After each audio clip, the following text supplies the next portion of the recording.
If you go and listen to bands like Sierra Holes playing Old Dangerfield, and maybe you'll hear them go outside for a little second.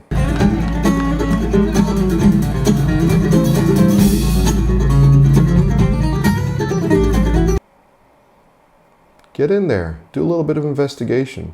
There's a good chance there's some tritone substitution happening.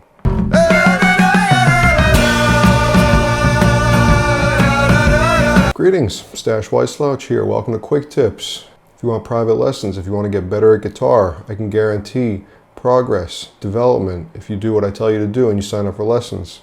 Consider becoming a patron on my Patreon page and supporting the making of these videos and gain access to Patreon exclusive workshops, one of which in the near future will supplement today's quick tip. Today I want to talk about tritone substitutions, substituting one chord for another one that is a tritone away from it.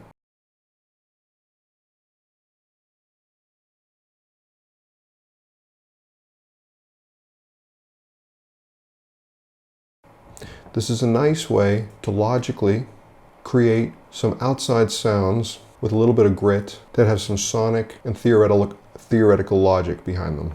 So take, for example, a C7 chord. The idea of a tritone substitution is as simple as, if you see a C7 chord, you can substitute an F♯7 instead. So a C7 chord would normally go to an F chord. If you did a tritone substitution, instead of a C7, you'll play an F♯7. An F# is a tritone away from a C. Here's what it sounds like. Regular, tritone substitution.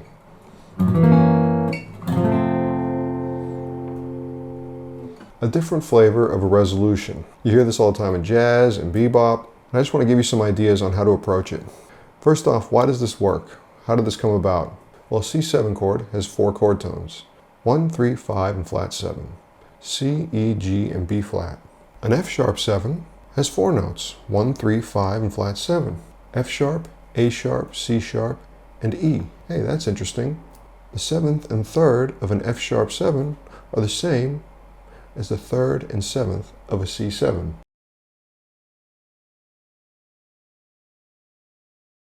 The other 2 notes in the F♯7 chord, namely the F# and the C#, if you analyze them relative to a C7, is a ♯4 and a flat 9. 2 pretty altered tones. Gives you a pretty outside sound. That's why people began to use this. So what can we do with this? Well, for those of you interested in exploring outside sounds in whatever context you play music, when you see X7, you can experiment imposing the tritone sub away. You can do that as a chordal instrument. There's a well-beaten path on this old mountainside where I wandered when I was a lad. It's weird. It's a tritone substitution. And you can experiment with it playing lines, single note melodies. A lot of the recent quick tips we've discussed on how to spell out chords in a consonant way. So now we're going to do this, but the lines will imply sometimes the tritone substitution chord that we're just imposing in our heads against the regular chord that the band is playing. So let's take a tune like Old Joe Clark.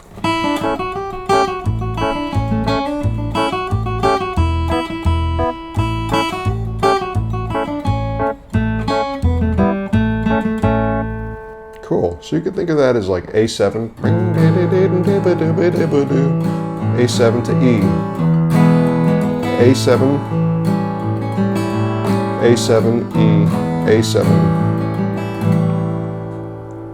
So just so we're not totally dashing Old Joe Clark to the rocks, let's use our technique of toggling melody and improvisation. The first 4 bars, we're just going to play the straight melody. Bars 5 and 6, we're going to create our own line. The chord there is just an A7. And then bars 7 and 8, we'll go back to the turnaround and finish out the melody. So 75% of what we're about to construct, we already have. It's just a straight melody of Old Joe Clark. 25% of it, we're going to create a 16-note line to occupy 2 bars of it.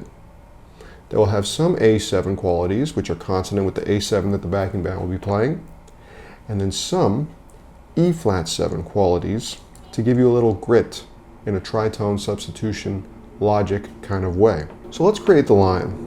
Coming out of the melody, let's see where we are.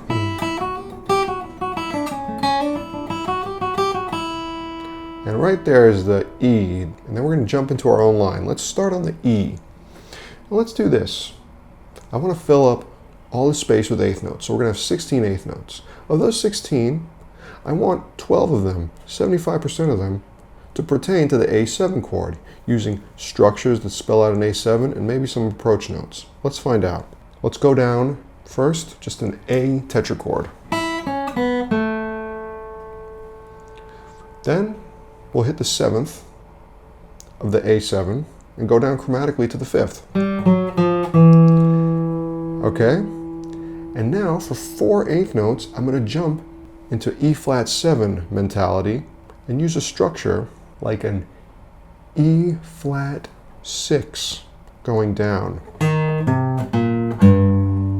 And then resolve back to some sort of A7. How about ending the last 4 notes with a A6 chord starting from the 6th going up the A6 arpeggio. And then finish it with the turnaround. So the full 16th note line is this. Tetrachord, chromatic, 6 chord on the E flat 6 going down,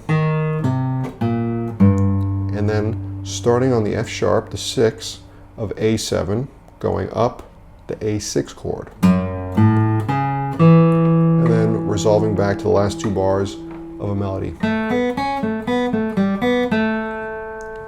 Here it is up to speed.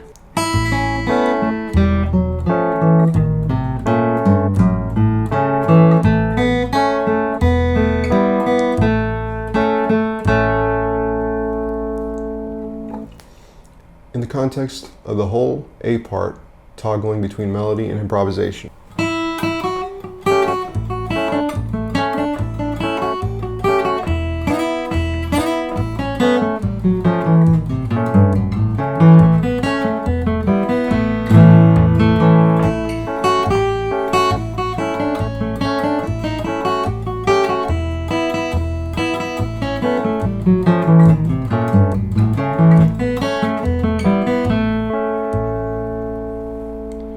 Of the whole A part, just 4 eighth notes were part of this E flat 7. But it gives you just enough of that outside grit to kind of turn your ear and maybe bring the listener in a little bit more. There's some really cool structural ways to start to be able to see this in the moment and work it out. And that's exactly what I'm going to talk about in my next Patreon workshop, which will last at least 45 minutes, if not more. So if you want to be a part of that, and really get some tangible ways to actually put this into your improvisation, put this into your compositions, I suggest you become a patron on my Patreon page. You now have the general tool, the general theoretical idea. Replace a 7th chord with another 7th chord a tritone away. Impose that logic on what's going on and see what it produces. Blue Ridge Cabin Home.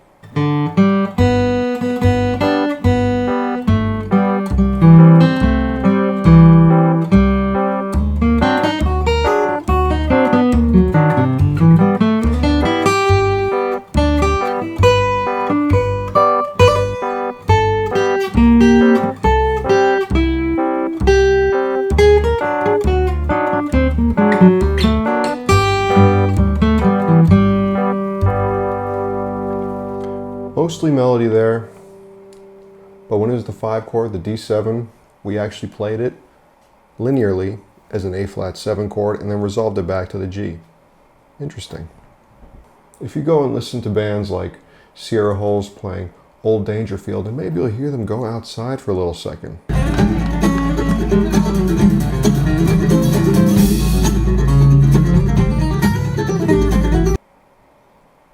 Get in there, do a little bit of investigation. There's a good chance there's some tritone substitution happening.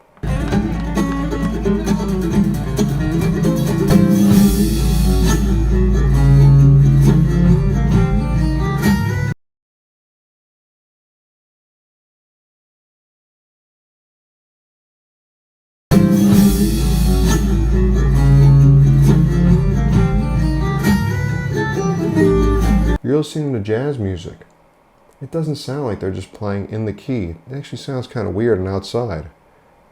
Get in there with the scalpel. There's a good chance there's some sort of tritone substitution happening. This is just the beginning. Thank you for tuning in. Please subscribe to my YouTube channel, share this with your friends, and send me an email if you want to get better at the guitar.